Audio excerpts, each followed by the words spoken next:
people have been hitting me up on Twitter with some questions for you. Okay, and I'm ready. Justin W. Hedges, he wants to know if the Scream Queen stint helped you get on Glee or Warren the Ape, and if so, how? Well, Scream Queens hadn't aired right when I got onto those, but I think that it helped in the sense that after I went home from Scream Queens, no other project compared to the stress level. Nothing. You could throw me on a normal set where there's absolute chaos going around me. There could be lights falling from the ceiling, like Freddy Krueger fell from the ceiling. Yeah. There could be chaos going everywhere, and I would still be in character. Because after going through that much stress, every other set doesn't compare. Well, so in a lot of ways, the fact that we made it so hard for you on Scream Queens has helped you in your career. Yes. Oh, that makes me so happy. I'm happy to hear that. It made me stronger, and I think that is the best thing that I took away from the project is this strength. 13 Slaughters asked the question I know everyone's dying to know. Why are you so cute? Oh, I don't know. That's embarrassing. Well, thank you. I have no idea. You have no idea. It is what it is. She also, 13 Slaughters also popped back in and just wanted to let you know, no matter what happens, Rosanna, Team Rosanna from the NSFW show will always have your back. Yes. Yeah, by the way, I'm waiting for a mob of NSFW people to bust through the doors at any moment and lynch me for not fixing the show to keep you on. So they've been so supportive. They're great guys. So I got from Twitter. They go as King as a Fink. This is Julie and Jessica. They want to know: would you do the show again? Like, knowing what you know now, would you go through the experience again? That's a kind of a two-part answer. One, something I've learned about myself is I don't perform well, or as well as I wanted, in a reality competition environment. There was something about being filmed 24 hours a day with no privacy and no time to regroup that really got into my head. And now that I joined SAG, Screen Actors Guild, so I wouldn't be able to do another non-union show. But the second part of that is that if I had met John Homa and Tim and think before the show, I think that a lot of the stress would have been alleviated because of a lot of the things I built up in my head, like being intimidated by John Homa's big acting class, you know, because he is intense.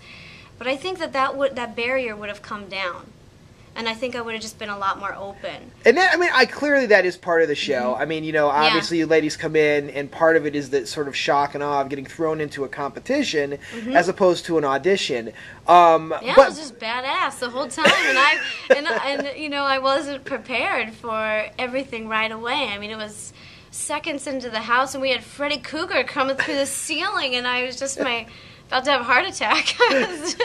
That was pretty good. I will say mega props to our stunt guy who was hanging up there for 45 minutes. Yeah, he was a cool dude. Yeah, that really scared me. Yeah. That was good. But speaking to Julie and Jessica's question, though, and I think you sort of hit on this earlier, is you still were able to take a lot away with you, which it seems like is helping you in your career right now. Oh, yeah. I'm so much stronger on set than I would have been before. And I am a quieter person. I'm very outgoing and friendly when I'm with friends or on a set with the directors and co-stars that I know. But I think that I just became really strong after the show. Okay, so now this question is from a big shot. Okay. This is from Brad Wallach. He's a writer and regular guest on the Chelsea Lately show. He was, no doubt, directly responsible for the awesome monologue Chelsea gave us after episode 1. Awesome. And Brad says he does indeed have a question for you. Okay. He wants to know how the heck you put up with me and Joke. I love you guys. Oh, I love working with Joke and Biagio. They're just really good people, and I really want to, you know, have a really strong relationship throughout time. In acting, I think of it as a marathon, and I want to start in building relationships and keeping them for years and years and years. And you two are the people that I want to do that with. Again, so kind and so easy to work with. It was a pleasure having you. Now, okay, David, I'm going to apologize, David, because I don't know if it's how to pronounce your last name. It's David Fold or Foldy, but I know you have a new web series that I'm looking forward to checking out this weekend, David. David wants to know, Rosanna, what would you do differently if you could do it all again? What would I do differently? I think that I would have come in a little bit mentally prepared for what we were going through. versus just having acting chops. My acting, from the feedback that I've gotten, is very much targeted or well suited for film. My reactions are subtle, and that's what film is all about. It's very much about the eyes. You can say 1,000 words with the look in your eyes. And I was ready for the acting part, but I wasn't ready for the environment. And if I would have gone in with a different mindset going, okay, I am going to be isolated. I can't read, I can't listen to music, I can't talk on the phone, I can't, be on the internet. I'm completely by myself. There's no outlet, and I just need to really be prepared for that. I think I would have done a lot better. I think that all of the overwhelming things, the factors going on, not having time to prepare, and all of those things would have turned out differently. Hope that helps. I think that was a very good answer. Listen, in all fairness, it's not like you could have prepared because we're evil reality TV producers, and, but no, we bring you girls in, and we pick good actresses, and we throw you in for an experience. And we told you that up front. Like, it's not an audition, it's a competition, and it's, it's going to be different, It is hardcore. It's so different than I thought it was going to be. I had no idea that it would be so difficult. And the women who stayed on the show, those are bad mamma jammas. Those girls are such strong actresses, and I'm just rooting for them. All right, so Chimera96, one of your huge NSFW fans, just barraged us with questions. Let's see, first off, he wants to know, have you found your inner evil yet? And if not, will you ever? I have touched upon my inner evil. I said on the show I don't have an evil bone in my body. Well, I think I got one. It's not a very big bone. It's probably only this big. But I think I got one. I read, and I shouldn't have, you're either going to not read the blogs, the negative things, or you're going to laugh about them. And I hadn't decided which one I was going to do yet, and I read a whole bunch of these negative vlogs. There's a whole bunch. There were like 2. Okay, there's 2. There were 2, not a whole bunch. Okay, so I read a couple negative, and I just wasn't prepared for them, and I just was enraged. So mad. I've never been that mad in my life, because I know I didn't do my best work in that stressful environment, but to hear those things just sparked something in me. I just snapped.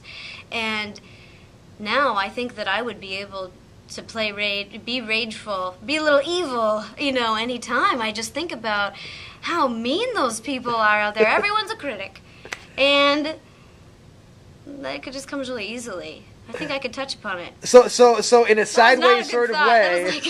There were, and it's hard, and I people that they'll write, their reviews. They're going to write down their thoughts, but there was some harsh stuff written, and so I guess in a sideways sort of way, Scream Queens did help you tap into your inner evil just after you were on the show. Yeah, after I was on the show, I was able to tap in my inner evil by reading some of the blogs that were posted. It just sparked something, and now I got a little evil bone in my body. Not the whole body, but the whole body. It's there in case I need it's there. it. You could draw upon that for your next horror role. Yeah, and I think as an actress, just because I'm just starting, this is my first time ever receiving really public, criticism or feedback, and I know that goes hand in hand with acting, and now I just feel ready for it.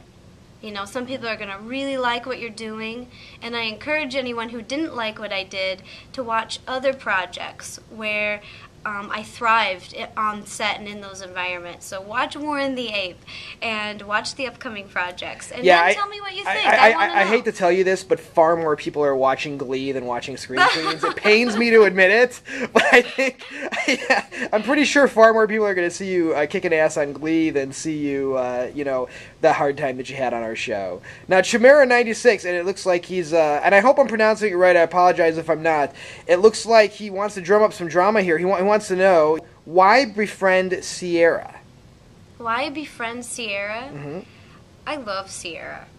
Ciara has the most open heart, and again, when you only have 42 minutes to show 10 girls, I wish that you could show Ciara 24 hours a day, because Ciara has one of the most open, kind hearts that I met. And when we were so, isolated away from everyone, she really took me in.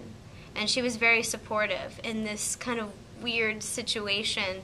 She was just genuinely supportive, and she genuinely liked me, and I genuinely liked her. And she just makes me laugh.